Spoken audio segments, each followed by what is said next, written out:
Okay. Hi, everyone. Good morning. Thanks for coming to the talk. So we are Infer. We're a startup. We're a year and a half old.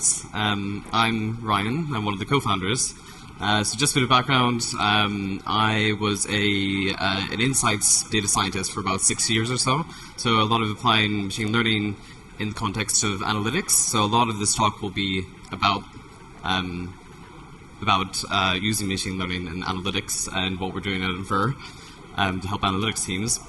And today I want to talk about solving the blank canvas problem.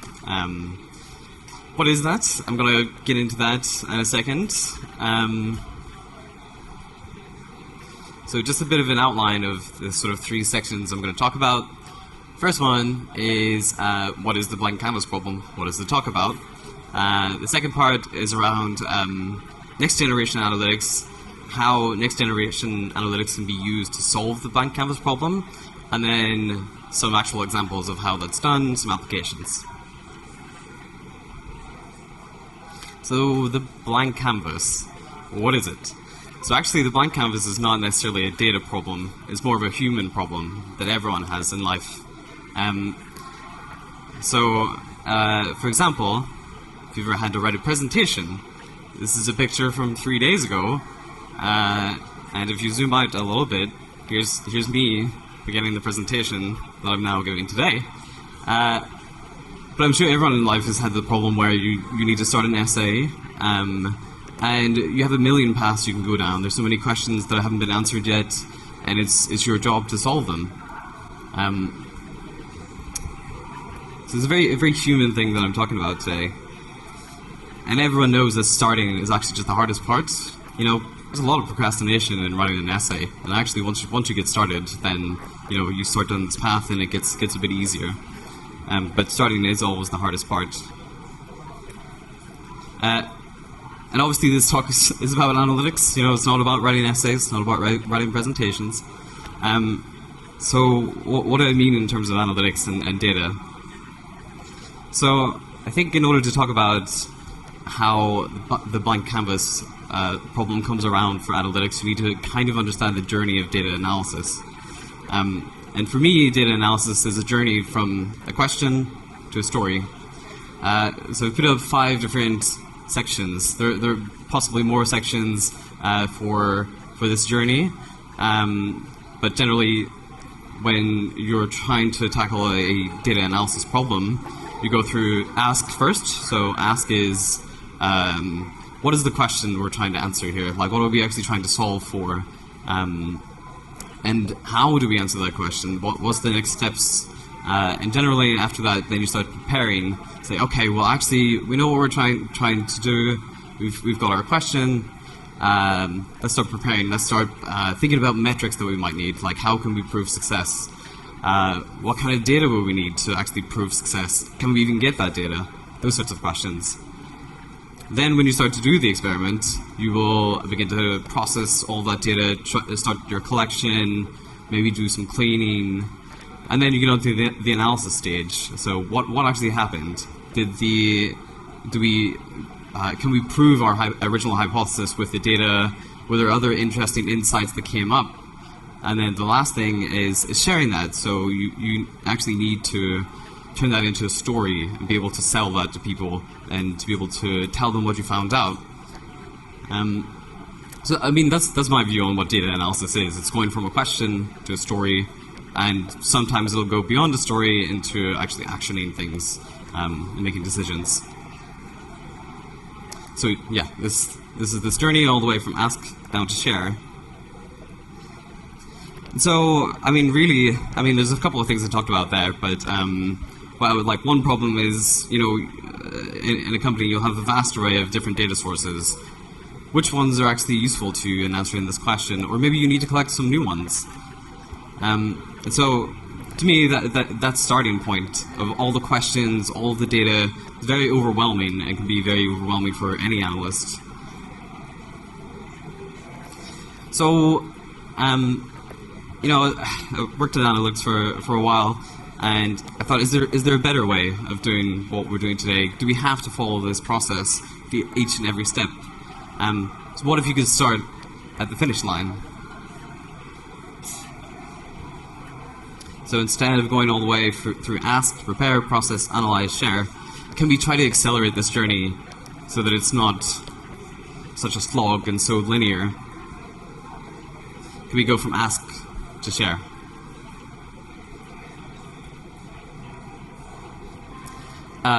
So I want to introduce Infer, and what we're trying to do is reimagine machine learning for analytics.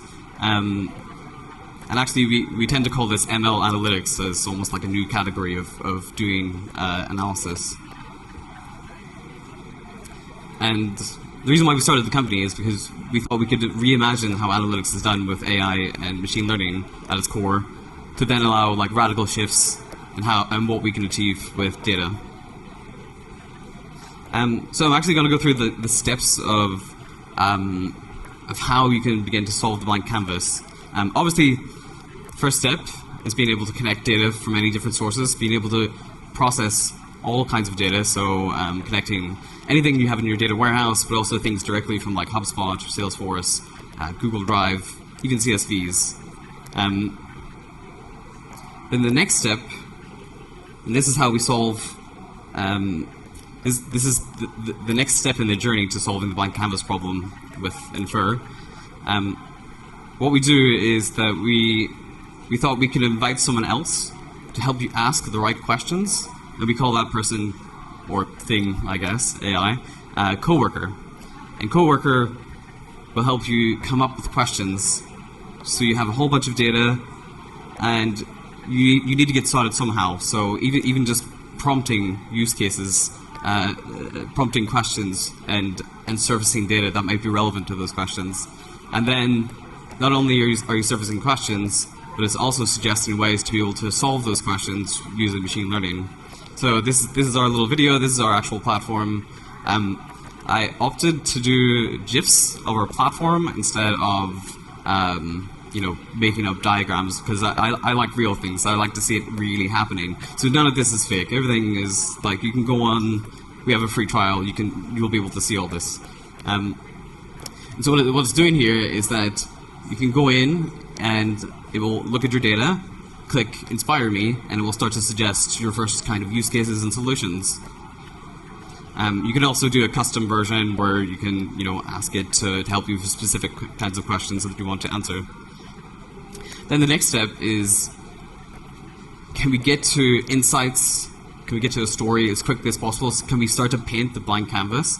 And so by clicking Run, what will happen under the hood is it will grab all of the data that's relevant to answering the question. It will then build a predictive model around what your question is and use machine learning to answer that question. It can also be clustering or a sentiment analysis or a forecasting model, depending on what your question actually is. And so because we understand what questions you're trying to ask, we can actually surface relevant visualizations to the task using machine learning and just understanding what the question is. So you can start to see all of these automated visualizations pop up here. And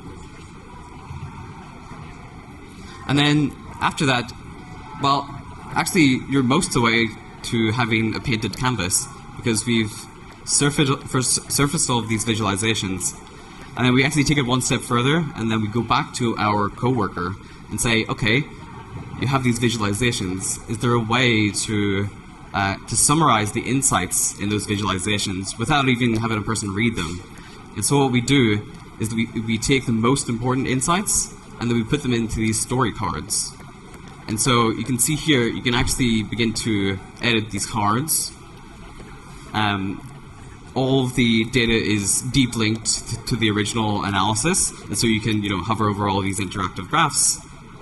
And then the last thing is about taking this canvas that has been painted for you.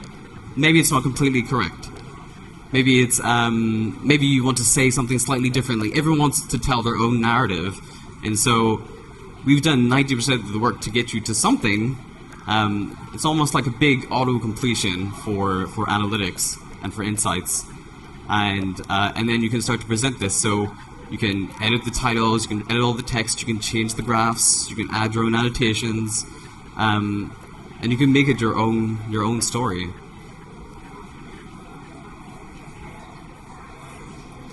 And then the last part of this, which actually I didn't really talk about, is that analytics and data analysis doesn't just end. It's not like, oh, let's tie a pretty bow on this.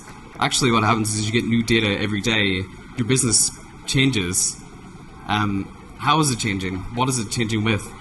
And so what we wanted to do is be able to create these data narratives, these data storytelling elements, be able to share them, but also be able to update them every day.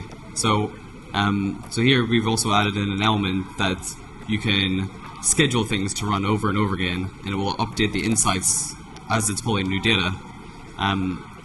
As well as this, it will also write everything back into the original data source. So it's not, you're not locked in to only having everything in this new platform, but you can use it in Power BI, you can use it in Looker, because you have all of this data that we're producing. And what we've built is like super general. It's a horizontal platform, not a vertical one. We want to be able to solve as many problems with analytics, tell as many stories as possible. And so we have a whole bunch of use cases here. So, churn analysis, lead scoring, customer segmentations, forecasting, product analytics, all of these things. So, like, essentially to summarize, we're trying to turn the last mile of analytics into a sprint. Okay, so I mean that was a bit of a fantastical story. It didn't actually explain how anything worked. It just said it does work. That's why I showed you real videos, so it was at least semi-believable. How do we do this? Well, we've actually created a new technology. I didn't put it on the first slide, but it is mentioned on the board. Something called SQL-Inf. So SQL-Inf is something that we've designed. We say we're reimagining machine learning for analytics teams. It's essentially an extension to SQL, where we've actually built it with analysts in mind. I'll go into it now. So, if you're an analyst, you probably know SQL. This is vanilla SQL. This is the simplest query I could have written. Just select from customer, okay, get all of the data from the customer table. So I'm just going to use simple examples so I can introduce the language. What we wanted to do is we wanted to create something for analysts. We didn't want to make something super complicated that you need like a whole PhD to learn. Like, people don't want to be learning new language after new language, and so we wanted to make this as similar to your current workflow. So what we have here in SQL-Inf, we actually introduce extra commands. So here you have a predict command, and within this table there's something that is defined as churn, so like customer churn. This is just in the table, but this is not something that we're creating. The new part is this predict. So it's an extra command that will build predictive models for you on top of your regular SQL. And just to like hammer home the point, this is a very general command that you can use on anything. So under the hood, we're employing lots of like data science best practices, so that you don't have to necessarily understand every single detail. Like, what you're interested in really is outcomes. There's always a set of best practices to follow in data science, especially for tabular models, which is what this is.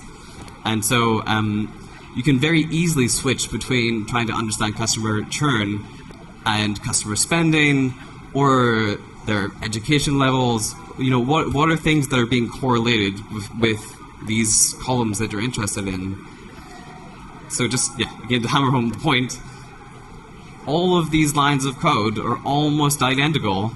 So here we're predicting customer churn, customer spending, fraud, we're doing lead scoring, we're estimating customer lifetime value, and all of these things, you're only changing one word, and the rest of it, and the table name, but it's mainly just a column. We handle all the complexity, all the auto-encoding. We understand what the best model is to use just from this one keyword. why am I going so hard on these predictive models? Well, actually, I think the best way to understand the past is to try to predict the future. And so having predictive models are really valuable tools. So you saw earlier in those videos that we have all these automated visualizations, and they help you understand what are the key relationships between customer churn and their age or their how much activity they're doing on the platform. And so obviously I've talked a lot about predictive analytics and a predictive command. That's not everything that we've built. Another common task for analysts is to build segmentations, customer segmentations. So we have a clustering command for this. Again, very simple. It's essentially just taking all of the data from the customer table here and beginning to create clusters. You can do sentiment analysis, so if you've got some text data, you can do sentiment analysis all within SQL. You can do topic analysis. You can do forecasting. We've got like 10 other commands as well. Essentially anything that you want to do as an analyst and trying to do advanced analytics, this will enable you to do that.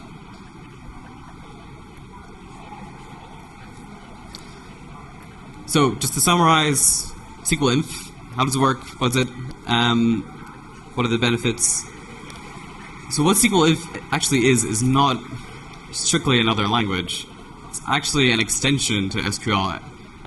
So it actually works with every dialect of SQL. We've written it in a very special way. And so if you're using BigQuery, if you're using Redshift, this will still apply to all of those variants of SQL. Under the hood, we have all these very easy to use, powerful machine learning commands. If you're a data scientist, we're using like XGBoost, we're using Profit, we're using language models, all of the standard things that you would be doing as a data scientist to achieve state-of-the-art results. Machine learning, data science, very heavy. We've also made sure that every single algorithm that we have on here works on GPUs, so everything is GPU powered. It's super fast. You can analyze millions of data points, build predictive models in a few seconds. Yeah, and again, this is primarily built for analysts. We didn't want to build the most complicated language possible. We actually wanted to design it so that it was very easy to understand. You shouldn't need to have a PhD. You should just be able to get started. Yeah. Obviously, it is a new language, so you still will need to read the docs. Ordinarily, you would need to read the docs. And this is what happened actually when we first started this company, that we would give the languages to people, and then it would take a while for them to figure out how to use it, because you'd need to look at examples and all these things. And so earlier you saw I had this element of using AI to ask questions and to get the relevant data. And so this is more of a still of what's actually happening under the hood. So we're actually combining. So this is an example on forecasting monthly revenue.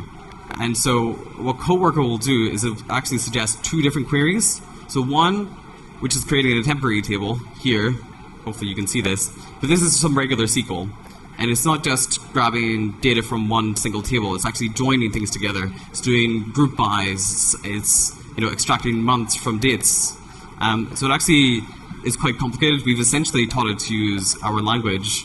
And so what it will do is we'll write a query that will extract all the data from your data warehouse. And then it will write a second query, which always looks quite simple actually. It's usually just select all the data from this temporary table, and then here you're forecasting monthly revenue, and the time element is the month.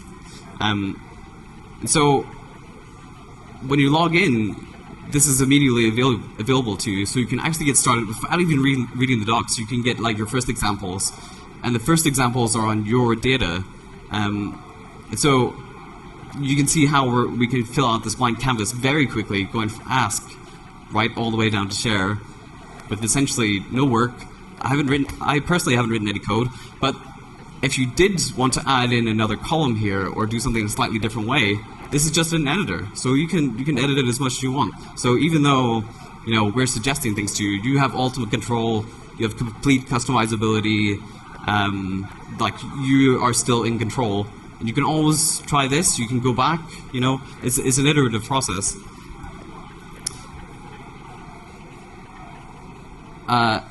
So I don't know how much time do I have left. Okay, yeah, that's fine. So in terms of applications, this isn't just some like pie in the sky thing. We have customers, we have businesses that we're helping to grow in lots of ways. Just wanted to give like a few examples. This isn't just a toy to play with. So a couple of use cases. One, first main one that we had was a lead scoring example. So we actually created a lead scoring model based on information from a B2B B2B property agency.